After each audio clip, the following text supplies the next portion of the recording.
백세대학 제242강 젊은 부부싸움 원인과 화해 방법.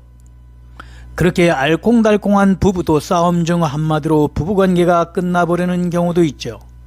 싸운 후 어떻게 대응하느냐가 부부의 운명을 좌우한답니다. 신중년 행복디자이너 이규철입니다.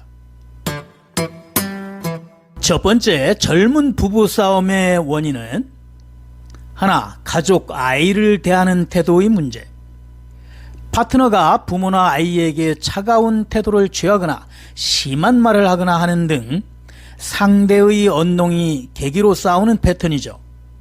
파트너가 아이를 돌보지 않고 스마트폰이나 TV만 보는 태도도 짜증의 원인이 됩니다.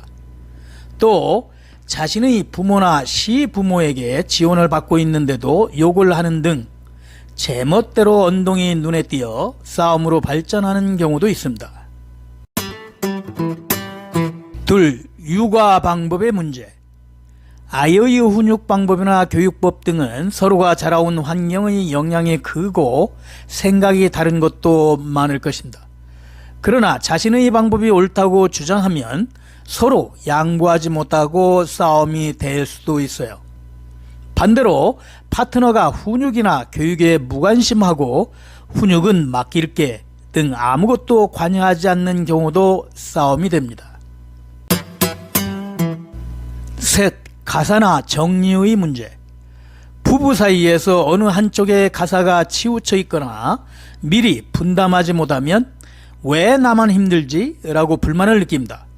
또 혼자의 삶이 긴 경우 가사나 정리 방법에 나의 규칙이나 고집을 갖고 있기 때문에 옷을 개는 방법, 쓰레기를 버리는 방법, 청소 방법의 차이 등 사소한 것이 원인이 되어 짜증이 날 수도 있습니다. 넷, 돈의 사용 문제. 가족이 되면 가게가 하나가 되기 때문에 돈에 대한 가치관이 맞는지는 중요한 포인트죠. 나는 알뜰하게 아끼는데도 파트너가 돈에 엉성하거나 사용법이 지나치면 나도 모르게 한마디 불평하게 되죠. 어디에 돈을 쓸지 가치를 느끼는 포인트는 부부가 서로 다르기 때문에 상호 의견 조정이 필요합니다. 다섯, 파트너의 일과 수입의 간섭. 일을 하고 있는 시간은 긴데 수입이 적다. 누구누구 씨는 당신보다 빨리 부장이 된 것 같네 등 파트너의 일에 대해서 불만을 전하는 것은 좋지 않습니다. 일의 진행 방식에는 각각의 페이스가 있기 때문에 보람을 느끼고 있는 일에 대해서 간섭을 받으면 상대방의 자존심을 손상시킨답니다.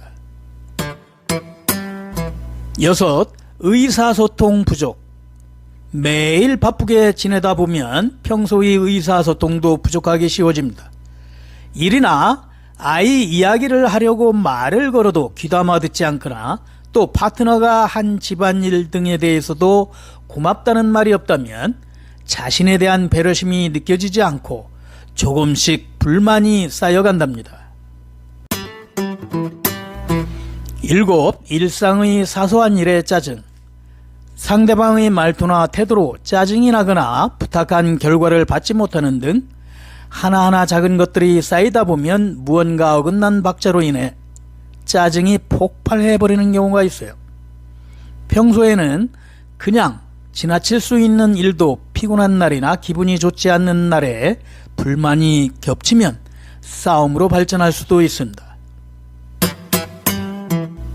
여덟, 외모에 대한 지적입니다. 나이에 따른 변화는 누구에게나 일어나는 법이죠. 만났을 때는 더 멋졌다 등 외모가 달라진 것을 선반에 올려놓고 외모를 지적하는 것은 가족도 피하는 것이 좋습니다. 상대가 컴플렉스로 생각하고 있는 것을 말로 해버리면 화해한 후에도 어색해져 버린답니다. 두 번째, 부부싸움에서 해서는 안 되는 일. 하나, 어느 쪽이 나쁜가 추궁한다. 싸움을 하면 무엇이 원인인지 추궁하고 누가 나쁜지를 분명히 하고 싶어집니다. 그러나 싸움의 이유만 되짚어도 긍정적 해결책을 찾기 어렵답니다. 부부싸움의 계기가 상대방이었다고 해도 자신이 고쳐야 할 부분이 없는지 다시 바라보는 것도 필요합니다. 둘, 과거 이야기를 종종 꺼낸다. 과거 이야기를 꺼내는 배경에는 상대방보다 자신이 우위에 서고 싶다는 심리가 있죠. 또 상처를 받았다, 몇 번을 말해도 이해할 수 없다, 이런 분노와 슬픔이 있으면 과거 부부싸움이 되살아나기도 한답니다. 다만 지금 벌어지는 싸움과는 별개이기 때문에 전에도 이런 일이 있었다 등 과거 이야기를 하는 것은 좋지 않습니다. 셋, 이혼한다는 말과 이혼 서류 준비입니다. 감정적이면 그럴 생각이 없는데도 무심코 이혼하자, 지금부터 이혼 서류를 준비할 테니까 등 말해버리는 경우입니다. 진심으로 이혼하고 싶은 것은 아니지만 굳이 이혼의 단어로 파트너의 본심을 시험하는 사람도 있어요. 그러나 상대도 감정적인 경우 오는 말이 고와야 가는 말이 정말 이혼이 되어버릴 수도 있답니다. 세 번째, 부부싸움 후 화해하는 방법. 하나, 순순히 사과한다. 자신이 잘못했다고 느끼는 경우는 변명하지 말고 자신의 허세나 속임수도 걷어내고 솔직하게 사과해 봅시다. 직접 말하기 어렵다면 조금 진정한 후 메일이나 편지로 전하는 것도 오케이입니다. 또 상대가 사과해 왔을 때도 우선은 받아들이는 것이 중요합니다. 일찍 사과함으로써 부부싸움도 오래가지 않고 끝납니다. 둘, 대화를 한다. 흥분한 상태에서는 상대에게 상처를 주는 발언을 하기 쉽죠. 서로 감정적으로 대하지 말고 냉정하게 자신의 생각을 전합시다. 여기서 자신의 진심을 전하지 않으면 또 같은 일이 원인이 되어 부부싸움이 일어날 수도 있죠. 우선 상대방 이야기를 듣고 그 후에 자신의 기분을 이야기하면 보다 부드럽게 해결로 이어집니다. 셋, 일단 거리를 둔다. 부부싸움에 지쳐 상대와 이야기하는 것도 싫을 때는 냉각기관으로 일단 거리를 두는 것도 하나의 방법입니다. 상대방 얼굴이 보이면 아무래도 감정적으로 되어버리기도 하죠. 그럴 때는 직접 얘기를 하지 말고 혼자가 되어 자신이나 상대방의 행동을 되돌아보도록 합시다. 단, 냉각기간이 너무 길어지면 화해의 장애물도 올라가기 때문에 가능하면 그날 중으로 대화하는 것을 추천합니다. 넷, 함께 맛있는 것을 먹는다. 둘이 함께 식사를 하면 상대에 대한 친근감을 높이는 효과가 있죠. 좀처럼 사고하는 것이 어려운 경우는 돌아오는 길에 파트너가 좋아하는 음식을 사서 가거나 좋아하는 식단을 준비해서 귀가를 하는 등 화해의 계기를 만들어 봅시다. 좋아하는 음식으로 배가 채워지면 자연스럽게 짜증이 완화되고 마음에도 여유가 생깁니다. 다섯, 스킨십을 취한다. 바쁘면 스킨십을 하는 일도 적어집니다. 말로 전하는 것보다 스킨십에는 큰 효과가 있죠. 미안해 라고 전하며 살며시 포옹을 하거나 말이 지나쳐서 미안해, 화해하자 라고 손을 잡는 것만으로도 좋습니다.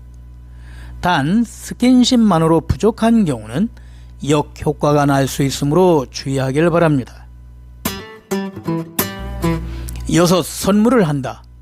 솔직하게 미안해를 말할 수 없을 때는 선물을 주는 것도 효과적입니다.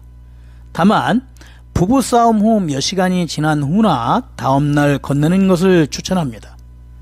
선물은 비싼 것이 아니라 밥을, 즉 식사를 대접하거나 꽃을 주는 등 친숙한 것이라도 상관없습니다. 평소의 감사까지 전해진다면 유대감도 더 깊어진답니다. 7. 싸움의 시간을 정해둔다.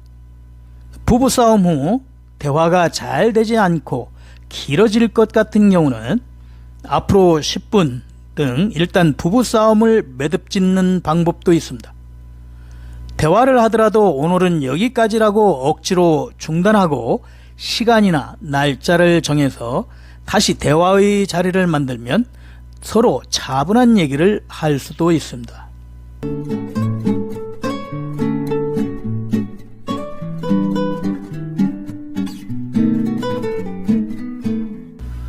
종결 젊은 부부싸움의 원인과 화해 방법을 아래와 같이 살펴봤습니다.